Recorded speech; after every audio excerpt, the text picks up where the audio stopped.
So hello guys, panibagong voice over na naman tayo. Samahan nyo ako mag-ayos ng mga pinamili ko para sa ipapapackage ko sa pamilya ko sa Pilipinas. Alam nyo guys, sa totoo lang, 1 taon ko pinaghandaan yung mga laman ng package ko.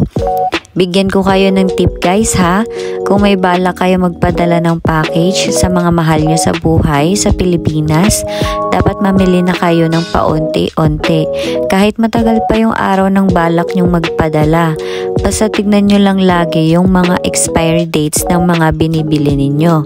Para di kayo mahirapan sa gastos at sa pagod kasi pag tsaka lang kayo mamimili sa mga araw na malapit sa balak nyong magpadala, mahihirapan talaga kayo. Una, sa pagod dahil kailangan nyong umikot sa mga ibang lugar kung saan may mura or sales o kung saan may magandang bilihan at lalong-lalo na sa gastos. Sobra kayong mabibigatan kasi minsan na nyong bibilhin yung mga dapat inunti-unti nyong bilhin. Ito nga pala guys, yung unang beses ko magpadala ng package sa Pilipinas. Kaya sobrang excited ko. Iba yung feeling na may mapapasaya ka sa pamilya mo kahit sobrang pagod ka na, kakakayod sa trabaho, lagi kang puyat, wala sa tamang oras yung kain mo, at maubos ang pera mo sa kanila. Sabi nga ng iba, di na daw kailangan yan. Ang sabi ko naman, gusto kong iparanas sa kanila yung feeling namin nung mga bata pa kami nung kapatid ko. Kapag nakakatanggap kami ng package galing Amerika, galing sa kapatid ng mama ko, sobrang saya namin magbukas nun ng box. Tapos ang daming tsokolate namin na makikita. Sobrang saya namin. Kaya hanggat kaya kong ibibigay ko para sa pamilya ko. At dahil nga first timer ako magpadala ng package ko, di ko alam kung ito ba dapat ang mga binili ko. Pero for sure, sa next na pagpapadala ko ay alam ko na kung ano yung mga dapat bilhin at hindi. Bilang OFW, proud din ako sa sarili ko at nakakapag-provide na ako sa pamilya ko kahit papaano. At nabibili ko din ang mga konting gusto nila. Kaya malaking tulong talaga yung pag-abroad ko na bago yung buhay ko at buhay namin kahit papaano.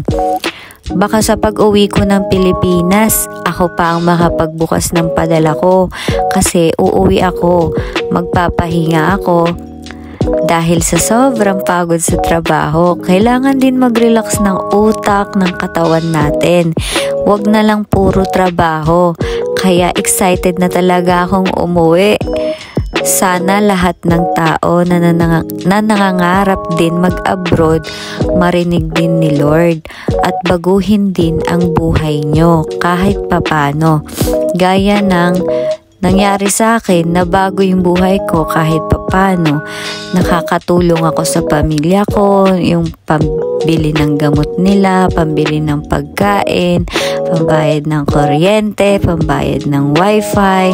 Sa totoo lang, ako talaga yun lahat ngayon kasi ako lang ang may trabaho. Yung ate ko may pamilya na, so hindi siya masyadong nakakatulong. At yung kapatid ko naman, siya naman yung nagbabantay sa magulang namin. Kaya dapat huwag tayong mawalan ng pag-asa. Samahan lang ng dasal at pananampalataya kay Lord. At huwag din mawawala ang sipag at tiyaga para may nilaga. So guys, sana mag-enjoy kayo manood. So iiwan ko muna kayo, panoorin nyo muna ako guys. Kasi wala na akong masabi.